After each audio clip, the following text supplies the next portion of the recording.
ते सर्वांना जय शिवराय. आपण आलो आहे कोकणे हॉस्पिटल आळेफाटा येथे.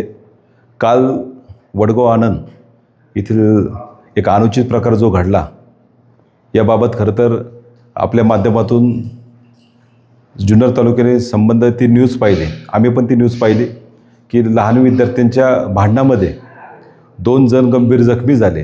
त्याच्यामध्ये एक पार्थ यादव नावाचा विद्यार्थी 8वीतला विद्यार्थी या ठिकाणी त्याच्यावर उपचार होत आहे. अजूनही तो त्या ठिकाणी ICUमध्ये उपचार घेतो आहे. खरं तर हा फार गंभीर प्रकार आहे, फार दुर्दैवी घटना आहे. जुन्नर तालुक्यात शक्यतो अशा घटना आपल्याकडे होत नाही, आपल्या परिसरात होत नाही. कारण हे इथं छत्रपती शिवाजी महाराजांचे संस्कार आहेत, ही शिवजन्मभूमी आहे. इथल्या शालेय संस्था पण चांगल्या आहे, इथले शिक्षक जबाबदार शिक्षक आहेत, इथं शिक्षण पद्धत चांगली. परंतु अशी काल जी घटना घडली याच्याबद्दल खरं तर मनाला खेद वाटला की आपल्याकडं पण ही प्रवृत्ती वाढत चालली काय. आज खरं तर लहान मुलं, खरं तर 8वी 9वीची मुलं, आणि अशा पद्धतीने जर एकमेकावर जर असे वार होत असतील, एखाद्याच्या जीवापर्यंत जर तुमची शाळेतली जर भांडणं जात असेल, हे फार वाईट घटना आहे. खरं तर हे जरी शाळेच्या प्रिमाइसेसमध्ये जरी घडलं, शाळा कोणतीही असो, कोणतीही संस्था असो, कोणता शिक्षक असो, खरं तर मी पण एक शिक्षकाचा मुलगा आहे. परंतु शिक्षक प्राथमिक शाळेचा असो, हायस्कूलचा असो, इंग्लिश मिडियमचा असो, कधीच कुठल्या शिक्षकाला वाटत नाही की आपल्या विद्यार्थ्यांनी अशा पद्धतीने घडावं. प्रत्येक शिक्षक विद्यार्थी घडवण्याचं काम करत असतो. परंतु आजकाल शिक्षण पद्धतच सगळी खरं तर बदलत चालली. आज आपण पाहतो की मुलगा घरी जरी आला, पहिला तो दप्तर टाकतो आणि पहिला मोबाईल हातात घेतो. बरं, आपला मुलगा मोबाईलला नेमकं पाहतो काय? आज सोशल मीडियाचं युग झालं आहे. मोबाईलला तो यूट्यूबला अनेक क्रिमिनल वेब सिरीज आहे, तो आवडीने पाहत असतो. हे कुटुंबाला माहीत नसतं, पालकांना माहीत नसतं. खरं तर पालकांनी पण फार जागृत राहण्याचं हे काम आहे, कारण सोशल मीडियाचं युग आहे. आणि आज खरं तर एखाद्या शिक्षकाने एखाद्या विद्यार्थ्याला जरी मारहाण केली तर पालकच पहिले पोलीस स्टेशनला जातात. अशा आम्ही अनेक घटना पाहिल्या, अनेक शिक्षकांना सस्पेंड केलं आहे. मग नेमकं शिक्षकांनी करायचं काय? इकडं आडन तिकडं वीर. अशा पद्धतीने ही शिक्षण पद्धत झाल्यामुळं खरं तर आपणच एक जबाबदार नागरिक म्हणून, पालक म्हणून खरं तर आपण या ठिकाणी वागलं पाहिजे. आज खरं तर वडगाव आनंदसारखं एक आदर्श गाव, ह्या गावची एक बैठक चांगली आहे. इथले सगळे समाजातली मंडळी अतिशय चांगल्या पद्धतीने त्यांचं सगळ्यांचं काम आहे.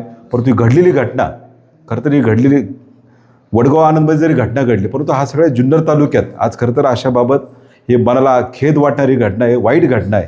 अशा पद्धतीने खरं तर आपल्याकडं व्हायला नको.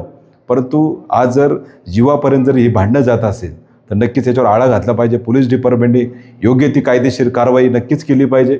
परंतु असे जे बेजबाबदार राहणारे जे विद्यार्थी आहेत, अनेक जण आम्ही पाहतो ज्यांचा शाळेशी संबंध नसतो, असे पण ते शाळेवर रोड रोमिओसारखे येतात, कुठल्या कुठल्या गाड्या घेऊन येतात, काय काय करतात. बरं, आज नेमकं आम्ही एक पालक म्हणून आमचा मुलगा मुलगी ज्यावेळेस शाळेत जातात, तो घरी परत सुरक्षितपणे येतो का नाही, ही पण चिंता पालकांना असते. अनेक मुली शाळेत जातात, मुलं जातात, परंतु खरं तर याच्यावर खरं तर गांभीर्याने घेण्याची गरज आहे. आज परिपाठ जरी असला शाळांमध्ये, माझे खरं तर सगळ्या शाळांना विनंती राहील, शिक्षण पद्धत जी आहे खरं तर परिपाठामध्ये आज बाकीच्या काही गोष्टी शिकवण्यापेक्षा अनेक पोलीस अधिकारी असे आहेत की ते तुम्हाला चांगलं मार्गदर्शन करू शकतात. एखाद्या परिपाठाला एखाद्या पोलीस अधिकाऱ्याला बोलवा. सोशल मीडियावर नेमकं सायबर क्राईम कसं होऊ शकतं, अशा पद्धतीने खरं तर आता शिकण्याची गरज आहे. म्हणजे आज खरं तर समाजात काय होतं आहे हे फार शिकण्याची गरज आहे. एखाद्या डॉक्टरला बोला, नेमका हा जे आजार बळावत चालले आहेत कॅन्सरसारखे, हे नेमके कसे होतात आहे. म्हणजे हे जे अवांतर जे शिक्षण आहे हे फार महत्त्वाचं झालेलं आहे. माझे खरं तर या माध्यमातून सगळ्या शिक्षण पद्धतीला, शिक्षण जे आपल्या जुन्नर तालुक्यात आणि खरं तर अनेक चांगले शिक्षक आहेत, त्या माध्यमातून खरं तर आम्ही सगळे जे विद्यार्थी घडलो आहे ह्या शिक्षकांमुळेच घडलो आहे. वडगाव आनंदमधील पण जी शालेय संस्था आहे, अतिशय चांगल्या पद्धतीने काम करणारी संस्था आहे. अनेक विद्यार्थी त्यांनी घडवलेत. परंतु असा जो अनुचित प्रकार जो घडतो याच्यामुळं कुठंतरी थोडी बदनामी होती. परंतु अशा अनुचित प्रकार आपल्याकडे घडायला नको, जुन्नर तालुक्यात घडायला नको, म्हणून खरं तर आम्ही DYSP साहेब असेल, पोलीस अधिकारी असेल, यांच्याशी पण आम्ही या ठिकाणी संवाद साधणार आहे.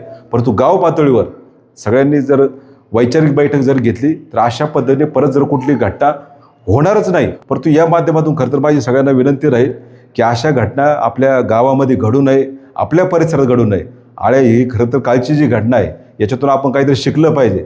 आपली पण लहान लेकरं शाळेत जातात, आईवडील आज बिचारे खरं तर शेतकरी कुटुंबातील आईवडील दिवसभर राबायचं, दिवसभर खुरपायचं, पोरगं शाळेत जाते नेमकं तिकडं काय करतं आहे. पण तिकडून आल्यावर त्या मुलावर आपलं त्या ठिकाणी लक्ष पाहिजेच.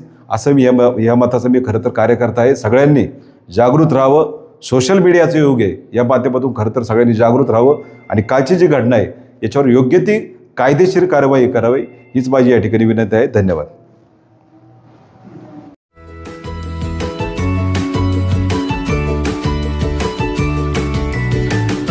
बातम्या शेतीच्या, बातम्या मातीच्या, बातम्या अन्यायाच्या, गुन्हेगारीच्या,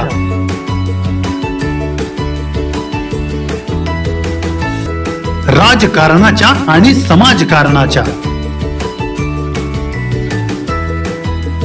शोषणाविरुद्ध बुलंद आवाज, जनसामान्यांच्या हुंकाराची गाज, सत्कार्याला प्रोत्साहन, दुष्कृत्याला अनुशासन, निर्भीड, निस्पृह, सडेतोड, बेधडक आणि रोखटोक म्हणजेच विघ्नहर टाइम्स. शोध बातमीचा, ध्यास सत्याचा. आपलं चॅनल, आपली बातमी. सबस्क्राईब तर कराच, पण बेल आयकॉनवर क्लिक करायलाही विसरू नका.